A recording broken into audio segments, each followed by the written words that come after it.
You're watching the Daily Climate Show on Sky News. Coming up on today's programme, the COP26 President Alok Sharma warns world leaders are some way from consensus and that getting over the line will prove a challenge. Rich nations edge towards the $100 billion pledge to help developing countries. But the former Bank of England Governor Mark Carney tells us $100 trillion will be needed over the next 2 decades. A petition is submitted to the International Criminal Court accusing Brazil's President Bolsonaro of crimes against humanity over the deforestation of the Amazon. And warming warning, what Buckingham Palace could look like if the planet warms by 3 degrees.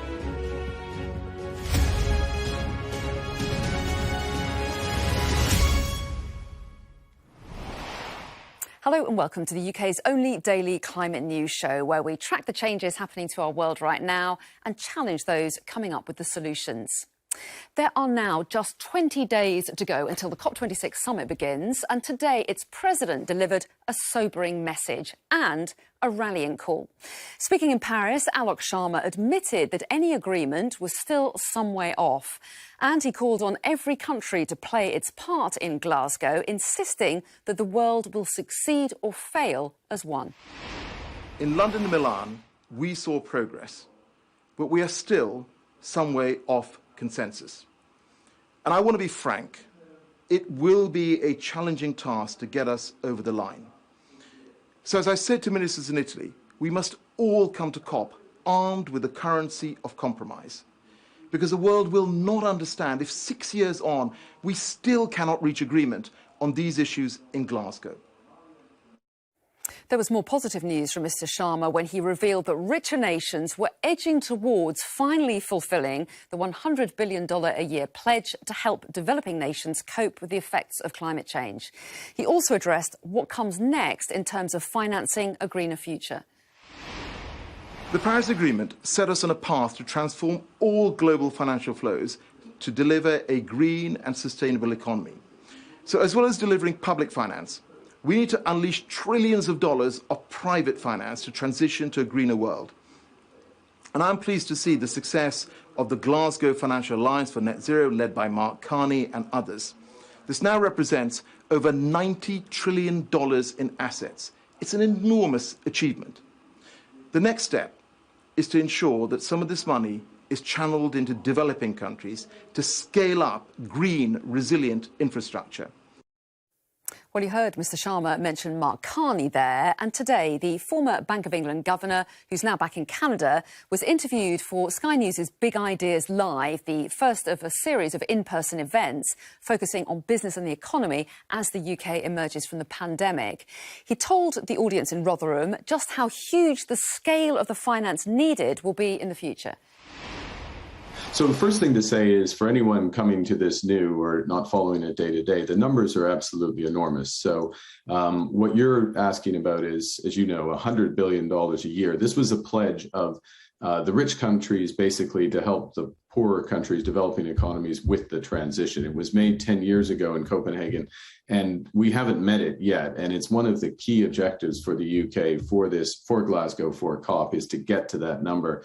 It's very important. But at the same time, and I apologize to your audience, just to put it in context, we need to multiply that by 1,000 in terms of additional capital, additional finance. In other words, we need not just $100 billion, we need $100 trillion over the next 2 decades, 2.5 decades, in order to get to where we need to go.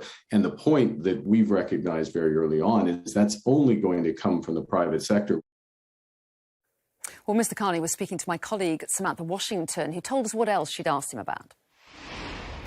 Well, the credibility of government's commitment here is so important to get that money flowing. So I wanted to ask the former governor of the Bank of England, who of course knows all the nuts and bolts of the UK economy, is also an advisor to the Prime Minister on COP26, about what he thought about something going on a little closer to home, and that is the inquiry into whether or not to open a coal mine in Cumbria or indeed embark on oil and gas exploration in Cambo Sands. I think it is helpful that an inquiry is being done into this, an independent inquiry is being done into this, because it shows exactly what the issues are around the transition. Let's take the example of the coal mine in Cumbria, which is coal being used for steel, not coal being used for power generation, but still has an environmental impact if it's done. There is a gap between the life of that coal mine. It could run till 2050 effectively, the life of that coal mine, and what our trajectory needs to be in the UK in order to get to net zero. A coal mine like that really can only run, in the judgment of that independent panel, until 2035. So what it does, this approach, is it shines a light on how we need to change, and it forces us to think much more carefully about putting in place new investments in carbon-intensive sectors, and much greater focus on transitioning from the old economy to the new economy in a way that's growing our growing jobs and incomes. Climate science is telling us that the emergency is accelerating. We've only got a couple of weeks until this conference takes place, and there's very much at stake here. We don't even know whether some of the big players, China, Australia, to name a few, are even going to be there, but the stakes could not be higher. In some of today's other climate news, Chinese President Xi Jinping has launched a new fund to help developing nations protect their biodiversity and benefit from a greener economy. Xi made the announcement at the COP26 Biodiversity Summit in China, where diplomats, scientists and conservationists are attempting to create a global agreement to reverse the destruction of nature. The summit was launched by Prince Charles, who warned that humanity is bringing devastation upon itself by not respecting and protecting nature. The well-being and livelihoods of future generations depend on us preserving the biodiversity that still exists. That is why rapidly protecting at least 30% of our planet's natural ecosystems on land and in the oceans by 2030 is absolutely critical. So too is addressing the overwhelming burden that a growing global population places on nature and its ability to sustain us. New research has identified which places could be wiped out or saved depending on what climate action the world takes. Images modelled by Climate Central show what impact rising sea levels could have on iconic locations. Under a best-case scenario, temperatures would rise by 1.5 degrees and water could reach the entrance of Buckingham Palace. Under a 3 degrees warming scenario, the palace is flooded up to the second floor. These are, of course, extreme predictions which don't take into account future flood prevention measures. Operators of the world's largest storm surge barrier have warned even it won't be able to cope with rising sea levels predicted over the next 50 years. The Maasland barrier in Rotterdam in the Netherlands automatically closes when a storm warning is triggered, its huge steel structure sinking to the bottom of the harbour and forming a giant seal. 85% of the city lies below sea level, making it particularly vulnerable to flooding. The Brazilian president, Jair Bolsonaro, has been accused of crimes against humanity over his actions in the Amazon in an official complaint lodged at the International Criminal Court in The Hague. The environmental law organisation All Rise filed the complaint, seeking legal proceedings against Mr Bolsonaro and his administration for actions it claims are directly connected to the negative impacts of climate change around the world. Well, I spoke a little earlier to Rupert Stewart-Smith, a doctoral researcher in climate science and co-founder of the Oxford Sustainable Law Programme, who helped compile the scientific case. He began by telling me what effect Amazonian deforestation has had on Brazil and the rest of the world. Globally, deforestation is the second biggest contributor to climate change after burning of fossil fuels. And the impacts of deforestation in the Brazilian Amazon, which is accelerating in the last few years under the presidency of Jair Bolsonaro, are substantial. Globally, deforestation has humanitarian impacts around the world through climate change, and through the latest scientific evidence, we're able to demonstrate those causal links. So why does deforestation cause climate change? Deforestation causes the release of large amounts of carbon dioxide emissions. And as atmospheric carbon dioxide levels increase, we get global warming, and global warming manifests in extreme events occurring around the world with increasing intensity, increasingly frequently, as well as the rise in sea levels, retreat of glaciers that affect communities worldwide. And to what extent, then, is it on the rise? Deforestation in the Brazilian Amazon was at relatively stable levels for the decade prior to the election of Mr. Bolsonaro. In the last 2.5 years, we've seen a substantial acceleration, 34% above 2018 levels in 2019 and 44% above 2018 levels in 2020. So these rates are accelerating at the same time as they really need to be decreasing. If we are to meet the goals of the Paris Agreement, we need to eliminate deforestation altogether by 2030. But that's not what's happening. It's going, unfortunately, in the wrong direction. The Brazilian government hasn't yet issued a response to this legal action, but no doubt it would point out that it's launched a crackdown on environmental criminals in the Amazon. It would also point out that its environment minister has said that Brazil's really keen to demonstrate at COP26 that it can be part of the solution to climate change, and also that it's committed to cutting emissions. Commitments to climate change ultimately have to be credible. They have to be followed through with action. And while commitments to reduce deforestation is absolutely what we need, that's not what the data says is happening at the moment. Deforestation is accelerating and the emissions resulting from it are increasing substantially. And that is what causes humanitarian consequences around the world. What's the best thing that can be done about it? What part can legal action play in halting deforestation? The law has a vital role to play in action to tackle climate change, and we've seen successful lawsuits in Germany, the Netherlands, Ireland and elsewhere in the last few years that have caused governments to be required legally to increase ambition, increase the enforcement of climate policy. So where legislation is falling short, the law can play a vital role in ensuring that meaningful action on climate change is taken. Do stay with us. Coming up after the break, I'll be joined by Dr. Shi Hu from the Labour and Work-Life Programme at Harvard Law School and Senior Associate at the Energy and Climate Intelligence Unit and Environmental Consultant Richard Blacker, standing by, ready and waiting. And we're going to be discussing the role of biodiversity in the fight against climate change and if climate lawsuits can do more harm than good.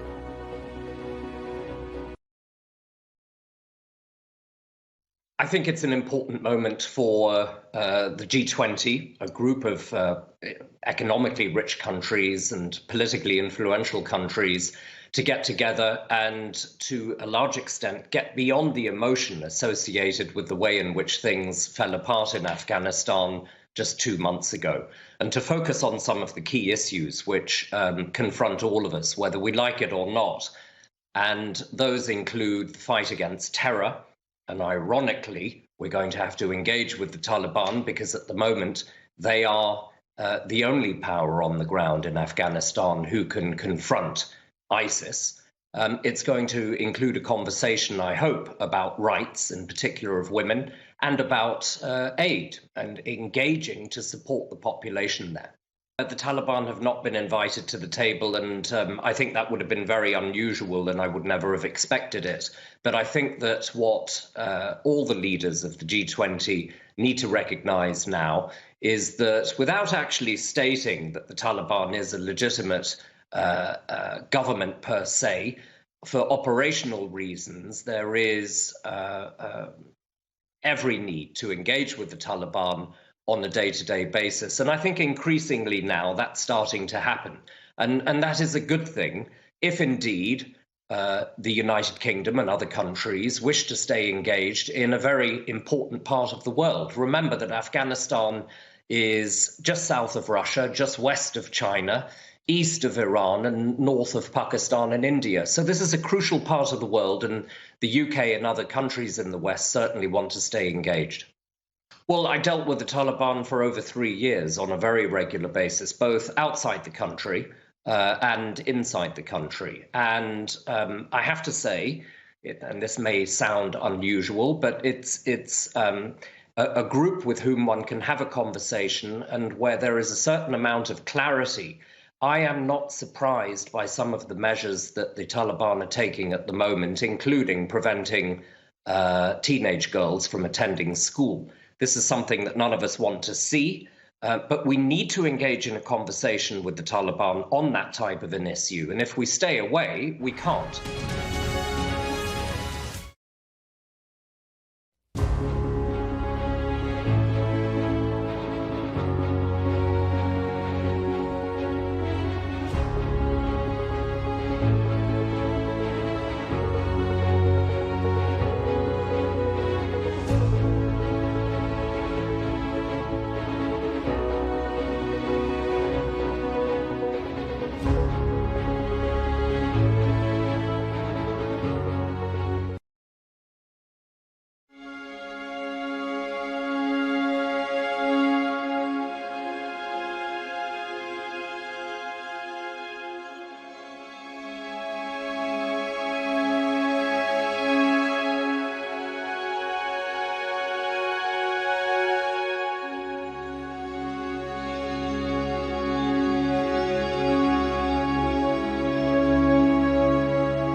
Did you know if more of us walked, rode bikes and scooted to school, we would make a big difference to the air pollution around our school? Yeah, like us. There'll be a chilly start for some on Wednesday, with a grass frost possible in parts of eastern England. Early low cloud and fog will slowly lift to leave sunny spells for many. Thicker cloud over parts of southern and western Britain will be stubborn to clear, giving some patchy light rain in places. That rain will become increasingly confined to the northwest during the afternoon. We've got clean Atlantic air moving in on the westerly flow, so the air pollution index, where 1 means low pollution and 10 means very high, will stay low everywhere. The Air Quality Report, sponsored by Philips Air Purifiers. Hello and welcome back to the Daily Climate Show on Sky News. And we're getting straight to discussing the climate issues of the day now with Dr. Cece Hu, Programme Fellow of the Labour and Work-Life Programme at Harvard Law School and Senior Associate at the Energy and Climate Intelligence Unit and Environmental Consultant Richard Black. So good to see you both. Welcome, welcome. So, ahead of COP26, which we've heard about on this and most other editions of our show, there's another big UN conference taking place. COP15 on biodiversity is hosted by China and is taking place virtually. Now, world leaders are discussing how to protect and slow the loss of nature. It's widely believed that climate change is a primary driver for biodiversity loss. So how important is it that we tackle the two issues together? Cece, I'll put that to you. First of all, what is the link between biodiversity and climate change? And does it make sense to you that they're dealt with together? Thank you for having me. So biodiversity is closely linked to climate change in two ways. Number one, that climate change reduces biodiversity. And this is because temperature rises are now means that plants and animals are struggling to survive. And the second way in which climate change is linked to biodiversity is that biodiversity acts as a mitigator for climate change. So essentially, biodiversity means more plants, and these plants suck up emissions like a vacuum cleaner in a sense. So they help mitigate the climate crisis. So those are the sort of linkages. So Richard, important that countries with less money are helped to try and protect their biodiversity. And we have heard, haven't we, that China's pledged $230 million for a new biodiversity fund. Did that surprise you, that move? Not particularly, because I think China is very keen to make a success of this. In terms of the amount of money, it is really a drop in the ocean, though. I covered, when I was a journalist 10 years ago, the last really big biodiversity summit in Japan. And at that stage, the sum of money that were being talked about to basically halt the global loss of biodiversity was about $100 billion a year. So we're some way short of this, in fact, a very, very long way short of this. I think it does raise an interesting point, because in the climate change arena, The international agreements basically specify that all the money that helps the developing countries has to come from the traditionally rich nations, from Europe and North America and Australia and Japan and so on.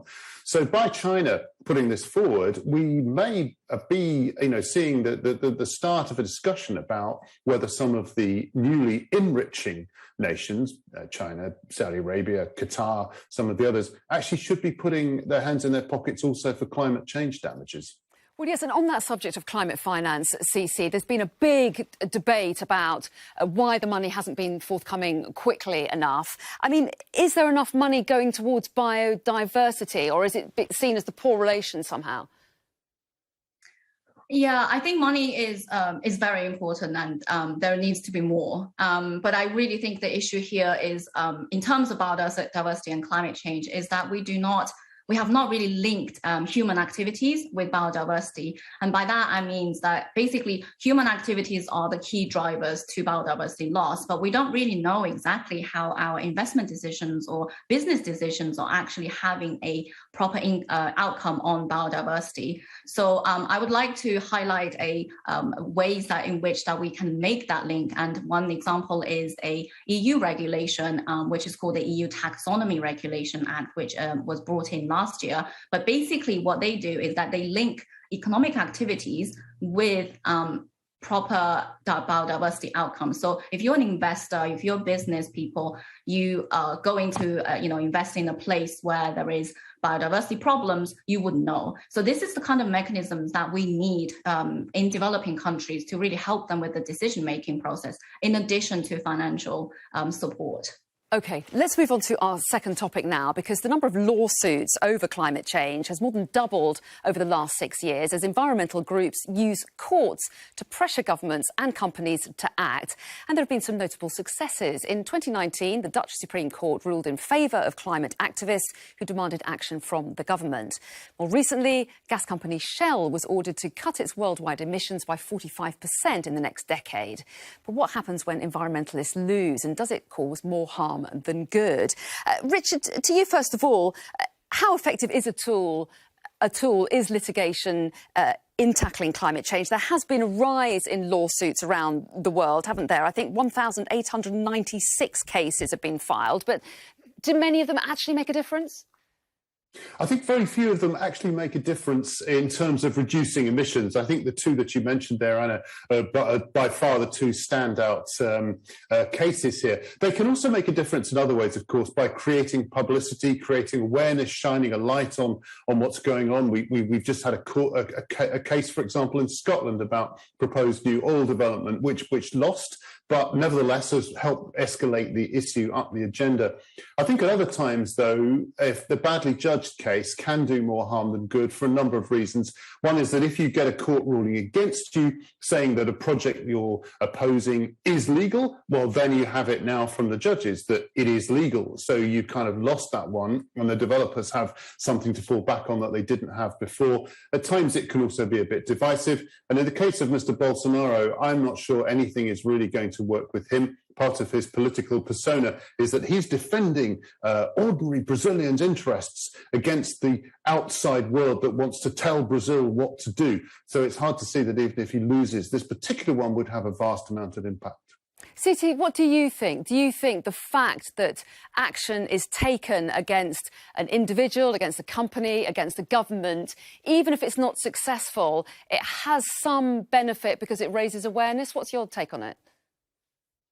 Yeah, I have to agree with Richard again here. I think it is very important that we use litigation as a tool to raise awareness. But I don't think we can just rely on litigation as a solution, because these processes take a long time to conclude, and they involve a lot of people. But so they need to be coupled with other tools.